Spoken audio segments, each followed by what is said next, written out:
नमस्कार दोस्तों, स्वागत है आपका एक बार फिर से लव क्राइम स्टोरी में। दोस्तों, हमारी आज की कहानी है माँ का गैर मर्द से संबंध। सुरेंद्र सिंह वन रक्षक के पद पर तैनात था। इसी रेंज में क्षेत्र में गांव की मंजू भी दिहाड़ी मजदूर के रूप में तेंदू पत्ते तोड़ती थी। बेटे बहू वाली मंजू देवी कुछ अरसे पहले पति की मौत हो जाने के बाद नीरस जिंदगी जी रही थी। भरा पूरा परिवार होने के बाद भी उसे अकेलापन महसूस होता था। कुछ यही हाल सुरेंद्र का भी था। भले ही मंजू 45 साल की थी, लेकिन उसके गठीले शरीर को देखकर नहीं लगता था कि वो 45 साल की है। जंगलों में काम करने के दौरान वह सुरेंद्र सिंह के काफी करीब आ गई थी।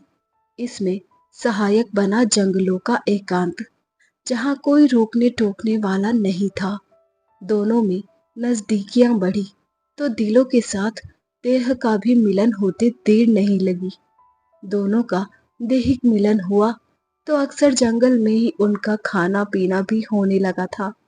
यह बात धीरे धीरे गांव में फैल गई।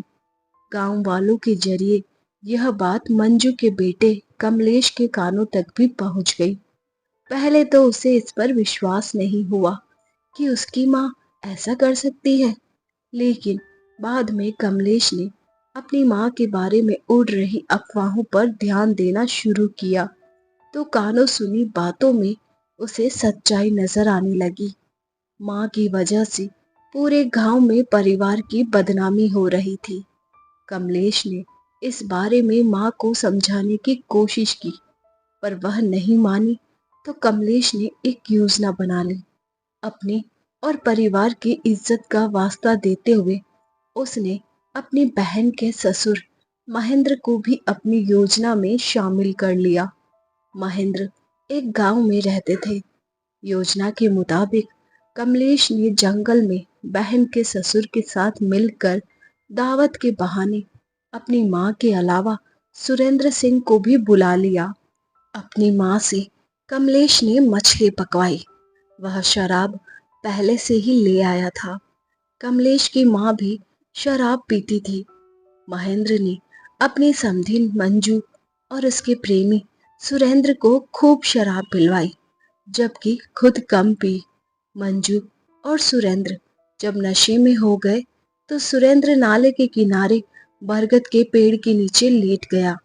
उसे पेड़ के नीचे लेटा देख कमलेश ने पीछे से फावड़े से उसकी गर्दन पर वार किया।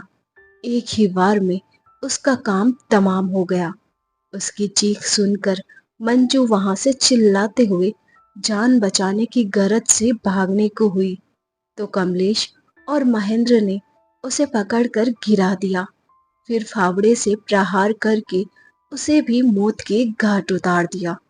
दोनों की सांसें जब थम गई तो कमलेश ने फावड़े से सुरेंद्र के सीने पर वार करके उसका कलेजा निकाल लिया और उसे काट कर फेंक दिया। कोई उन दोनों लाशों को पहचान न सके, इसलिए उनके कपड़े उतार कर मुंह पर रख कर आग लगा दी।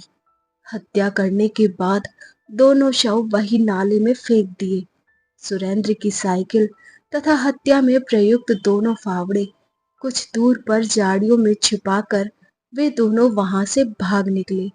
घटना के दूसरे दिन जब सुरेंद्र अपने घर नहीं पहुंचा तो परिजनों ने उसकी तलाश शुरू की, लेकिन कोई पता न चलने पर वे लोग मंजू के घर भी गए, क्योंकि कई बार देर हो जाने पर सुरेंद्र मंजू के घर जाकर रुक जाता था। लेकिन वहां दोनों के न मिलने से घर वालों की चिंता बढ़ गई। नाते रिश्तेदारों के यहाँ भी सुरेंद्र को तलाशा, पर उसका कोई पता नहीं चल पाया।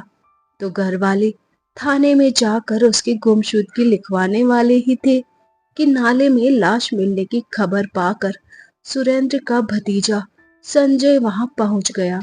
उसने अपने चाचा के अलावा मंजू की लाश भी पहचान ली।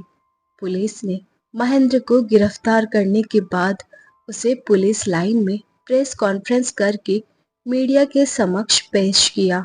महेंद्र द्वारा जुर्म कबूल करने के बाद पुलिस ने उसे सक्षम न्यायालय में पेश किया, जहां से उसे न्यायिक हिरासत में भेज दिया गया। दूसरी ओर केस का खुलासा करने वाली पुलिस टीम को शाबाशी देते हुए पुरस्कृत करने की घोषणा की। दूसरा फरार कमलेश पुलिस को चकमा देता फिर रहा था, लेकिन पुलिस के बढ़ते दबाव को देखते हुए उसने भी अंततः न्यायालय में आत्मसमर्पण कर दिया, जहां से उसे भी जेल भेज दिया गया। तो दोस्तों, ये थी हमारी आज की लव क्राइम स्टोरी। उम्मीद करते हैं आपको पसंद आई होगी। ऐसी ही और क्राइम कहानियां सुनने के लिए बने रहिए हमारे साथ। अपना प्यार और सपोर्ट दीजिए। चैनल पर नए हैं तो सब्सक्राइब कीजिए, साथ में बेल आइकन प्रेस कीजिए ताकि न्यू स्टोरीज का नोटिफिकेशन सबसे पहले आपको मिल सके। और वीडियो को अपने दोस्तों के साथ शेयर करना ना भूलें। सावधान रहे, सतर्क रहे। धन्यवाद। Thanks for watching. दोस्तों, आप अपनी कोई कहानी हमारे साथ शेयर करना चाहते हैं तो भेज दीजिए फेसबुक या इंस्टाग्राम पर।